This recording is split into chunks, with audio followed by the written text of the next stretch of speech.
Hello, I'm taking on a challenge to beat every playable Nintendo published game. Welcome to the next episode.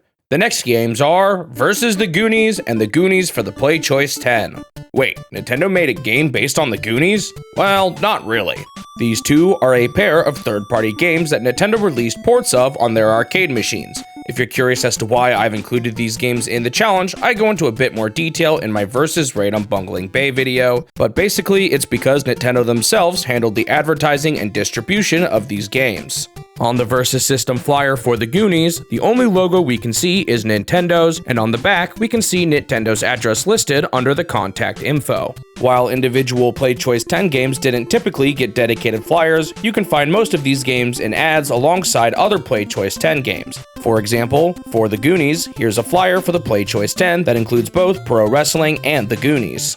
Once again, Nintendo's logo is the only one we can find here on the flyer, and the address listed is Nintendo's. Because Play Choice 10 games didn't have dedicated flyers, I will typically just use the NES or Famicom box art when displaying third-party Play Choice 10 games, but I'll try to show off a relevant Play Choice 10 ad at least once for each of these videos too. So, why am I using the Japanese box art? And is that Konami's logo I see on it? Yep, this one was actually developed by Konami. Interestingly, Konami wasn't really going to show up in the challenge at all until I decided to include all of these third-party arcade ports. Konami was a pretty big supporter of the NES. However, unlike some third parties, they handled most of their international publishing themselves. I guess their relationship with Nintendo was pretty good at this time though, as they let Nintendo release a sizable chunk of their games across the Versus system and the Play Choice 10. 3 out of the 5 third-party Versus system games I'm playing come from Konami, and 10 out of the 24 Play Choice 10 games I'm playing were also made by them.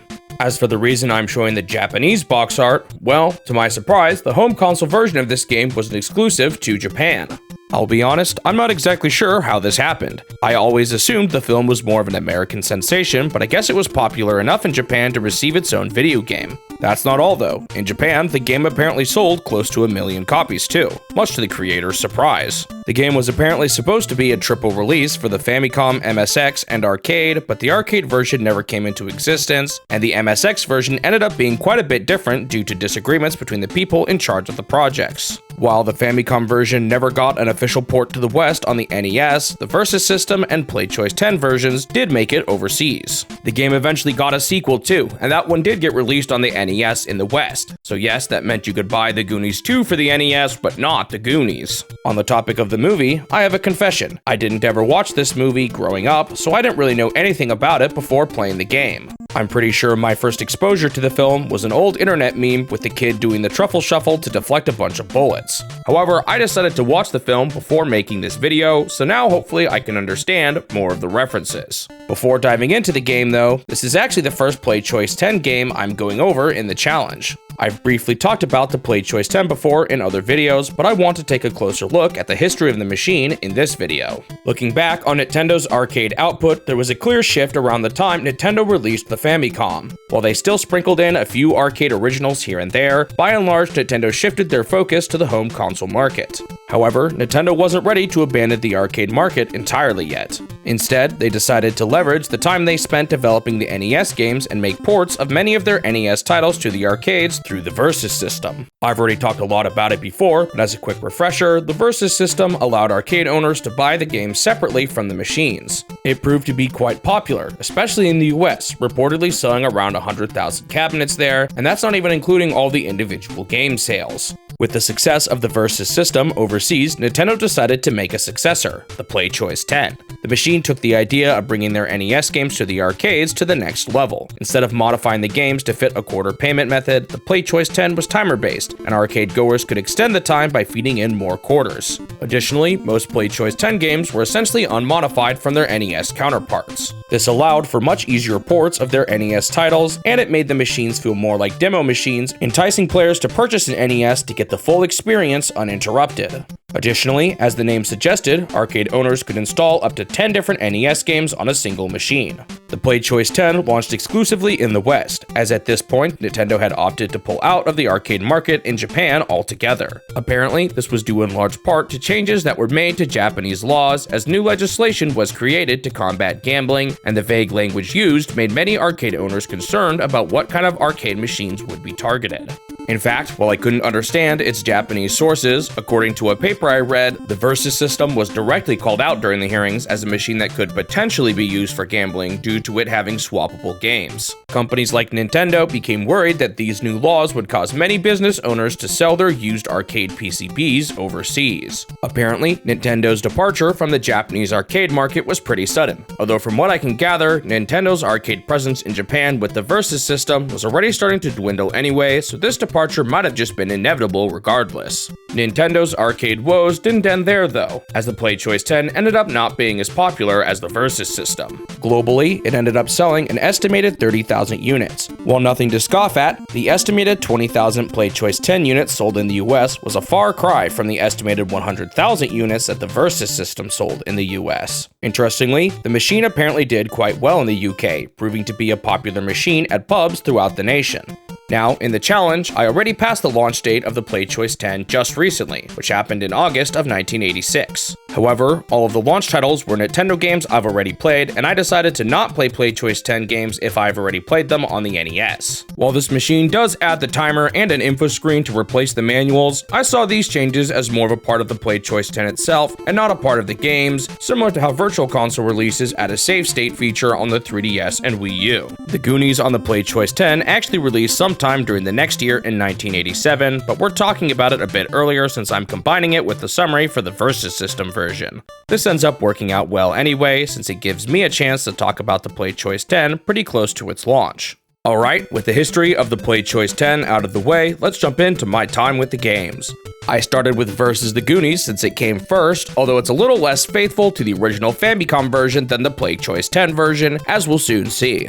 Upon starting the game, you play as a boy in some kind of house. Looks like the game is starting off in the Lighthouse Lounge, the first major location the Goonies visit by following a map left by a pirate named One-Eyed Willie. On that note, I can't actually read the manual since it's in Japanese, so I'm just going to have to guess what's going on here. I did try to figure out who you're playing as, with the help of a friend who's learning Japanese, but he said the manual doesn't seem to give any specifics. These pictures definitely look like Mikey, and that's what most people online seem to say, but you're also so much taller than the other Goonies, which doesn't really line up with their heights in the movie. I don't know, maybe this game is only supposed to be loosely based on the film, and they've taken some creative liberties with this one. If anyone knows if it has been said anywhere officially, let me know in the comments. Anyway, the objective of the game is to wander each stage and find 3 keys to open a door to the next level. However, you also have to search for the other Goonie members, with each stage hiding one of them. I never actually figured out what happens if you try to proceed without finding them. Each of the Goonies and each key are hidden behind these doors with skulls on them, and the only way to open them is to blow them up with bombs. It seems a bit drastic, but I guess I wouldn't put it past the Goonies to use explosives like this. Hey, this is a funny candle, it's sparkling! Not a candle, it's To get bombs, you have to destroy creatures like these rats for some reason. You can only hold 1 bomb at a time though, so you'll be beating up rats and other creatures constantly throughout the game. For some reason, some of the rats are golden, and defeating them turns them into a fox, which you also have to fight. Yeah, not sure I remember that part of the movie. You also run into these dudes that look like they're from the Mafia. If I had to guess, I think these guys are supposed to represent the Fratellis, an infamous family of criminals who serve as the movie's primary antagonists, although I don't remember them ever wearing suits like this in the movie. These guys will either shoot you with a gun or attack you with waves of sound through singing. Yeah, I get the feeling this guy's supposed to be Jake Fratelli.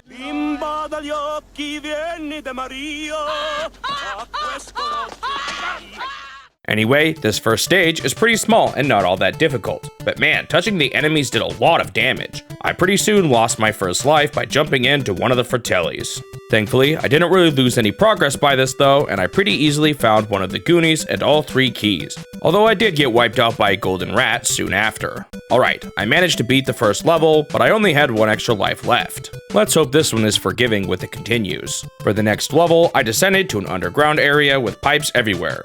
If I had to guess, this level is supposed to represent the part of the movie where they were in the section of the cave with a bunch of pipes. That being said, there are even more pipes in the next stage, so it's possible that this one is just supposed to be the basement of the Lighthouse Lounge. This level ended up being much larger than the first one.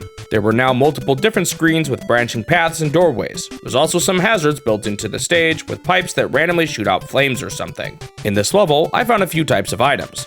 There's potions that refill your health, although with how much damage the enemies did, it wasn't actually all that useful, and a slingshot that upgrades your attacks to range shots. You have a limited 50 shots with this thing, but you can't actually do standard attacks once you get it, so you basically just have upgraded attacks for a bit. In this level, I lost a few more lives and got a game over. Time for the moment of truth. Can I continue? Yep, the game lets you continue at the cost of more quarters, and it even leaves you exactly where you left off, so you don't even have to restart the level or anything. This was so forgiving that I eventually kind of just stopped trying and let myself get hit in many situations, since it didn't actually matter all that much. It took a bit longer, but I found another Goonie and all 3 keys and moved on to the next level. I moved deeper into the cave for the next level, and now the pipes were shooting steam at me, which, like everything else in this game, deal way too much damage. There's also falling stalactites and some new enemies. There's bats, skeletons, and ghost pirates or something. There definitely were bats in the movie, and even some skeletons, but the skeletons definitely did not walk around like this. According to the Goonies wiki, the ghost pirate guy is apparently a reference to a cut booby trap from the movie, although I couldn't find a deleted scene or anything with it. I also found this random white rat which dropped a cross that made me invincible for a short time. This level was once again even bigger than the last one. Looks like they just keep getting larger and larger. I started getting game overs left and right on this stage, but again, it didn't even really matter, so I just kept pressing onward. Man, the booby traps and enemies in this game do so much damage. Why even give you a health bar this large if each attack is gonna drain like half of it? I eventually rescued another Goonie, found all 3 keys, and moved on to the next stage. It was time to move deeper into the cave, and this one is full of falling boulders, which is a booby trap taken directly from the movie. These ones actually take you out in one hit, which I guess does make sense. There's also these water droplets that somehow do a ton of damage too. Come on, even a measly drop of water does this much damage? Yeesh. On this stage, I randomly found a suit of armor by attacking up in a corner. Huh? What the heck does this do? Anyway, this level was pretty mazy, and yeah, I got a lot of game overs here too. After some exploring, I rescued another Goonie, got the keys, and continued downward. This next level is full of water and is probably based on the scene by the waterfall in the movie. There's now waterfall hazards and a handful of new enemies too. There are fish that suddenly jump out of the water, and now some of the rats have been replaced with octopuses. There was apparently an entire deleted scene in the movie with an octopus, although from what I can gather online, it seems like some showings of the film still included it. Well, anyway, these guys are basically just rats in the game, so they mostly just served as bomb refills for me. At this point, things were getting crazy chaotic, and I was so fragile too. This made me lose so many lives. At least it didn't matter a whole lot, but unfortunately, it kind of just made me play the game mindlessly as a result. I found another Goonie here, but hold on, there's definitely too many of the kids here. I get that there's like 7 of them in the main cast, but only 4 of them are young boys, including Mikey, so I guess they really are taking some creative liberties with this one. Anyway, after much perilous wandering, I found all the keys and moved on to the final stage, the pirate ship. This one is obviously based on the finale of the film, which takes place on One-Eyed Willie's ship. After bombing the very first door, I rescued a girl who is probably supposed to be based on Andy, and to my surprise, the game ended just like that. There's apparently more treasure on the ship, but rescuing her is the only real objective here. After all those large levels before this, I was kind of caught off guard by how quickly this one ended. The game ends with the scene of the boat sailing off into the sunset, much like the film. With that, Versus the Goonies was complete. On to the Goonies for the Play Choice 10. Remember, this one is essentially just the Famicom version, so although I'm playing this as if it were a Play Choice 10 game, it's basically just the same experience as the console version. However, with each game I played on the Play Choice 10, I took a look at the info screen, which basically just serves as a shortened manual. Most of the info was stuff I already figured out, but I learned a bit more about that armor I found. It turns out that this was one of 7 different upgrades that can be found by attacking random spots on each stage.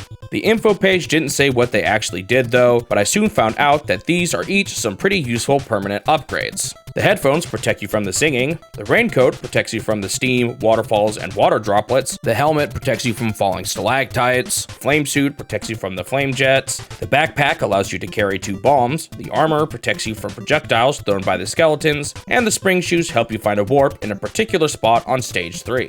Wow, these sounded incredibly useful. I decided to hunt more carefully for them in this playthrough to see how much of a difference they would make. There's also hidden gems that you can sometimes find this way too. I found some of them before, but not a whole lot of them. Getting enough of them gives you an extra life. So, how different was this version? Well, at first, nothing much seemed to have changed. As far as I could tell, the level layouts were identical. However, there was one big difference. The damage dealt by the enemies was completely changed. Remember how touching a rat did like half of my health? Look at how much less it does in this version. Wow, that's so much less. The Versus System version cranked this up so much it's kind of ridiculous. This change, plus the fact that I found more power-ups, encouraged me to try and survive more. The game does still give you infinite continues, but now that I could actually move 2 steps without running out of health in an instant, I decided to try a little harder to minimize game overs. In the first level, I found the headphones and the fire suit. The fire suit was super useful in level 2. I also found the raincoat in stage 2, and man, it made a huge difference. All those smoke and water hazards in the later stages essentially became non-existent with this thing on. These power-ups are kind of OP, but I guess the intention was to really reward you for hunting around. It's a little lame that you just have to attack random spots to find these, but it definitely feels like the intention was for you to hunt these down. Unfortunately, I guess I didn't search hard enough as I missed both the helmet and the spring shoes in stage 3. Whoops. At least at this point I was already surviving for so much longer. I got to stage 4 and I hadn't even gotten a game over yet. Somehow, I missed the armor in stage 4 this time, and I never found the backpack either. Oh well, at least I managed to beat this level without losing any lives at all. There's only one major stage left, so maybe I'll be able to beat this version without any game overs. Unfortunately, it was not meant to be. I almost made it, but this level is so long and my health was slowly whittled away until I was finally taken out by a random fish. Darn. I beat the rest of the stage with ease though, and moved on to the pirate ship. This time, I actually wanted to find the treasures. I've got to stop those evil rich guys from the Astoria County Club from purchasing the Goondocks, right? Anyway, I found a ring, a crown, and a necklace. I also found this random dude who appeared for a second and gave me some points. Was that supposed to be Sloth? I have no idea. After that, I saved the girl again, and the Goonies for the Play Choice 10 was complete. On to the reviews. This one was alright. It's pretty simple, but I enjoyed wandering the stages looking for the objectives to move onward. I kind of wish I knew about the power-ups when I played the Versus System version, but I guess that's what happens when you play a Famicom game without being able to understand the manual. On the topic of the Versus System version, they definitely cranked up the damage way too much. It ended up making me play pretty mindlessly, and if I was playing using real quarters, it would have felt pretty cheap. The original version is definitely much better balanced. Overall, the game is enjoyable enough, but it's not exactly the most exciting either. I gave the Play Choice 10 version a 6 out of 10, and the Versus System version a 5 out of 10. It's not exactly my favorite game, but I think the Famicom version was good enough that it warranted a port to the West. It's a shame we never got it on the NES. With Versus the Goonies and the Goonies for the Play Choice 10 complete, I have now finished 45 out of the 74 arcade games in the challenge, meaning I have now completed 60% of all the arcade games. Thanks for watching the video. If you want to see more of these in the future, make sure you subscribe to the channel so that you won't miss out on the next one. Also leave a like if you enjoyed it, since it will help the channel grow and motivate me to continue this series. I hope I will see you in the next step of my quest to beat every Nintendo game.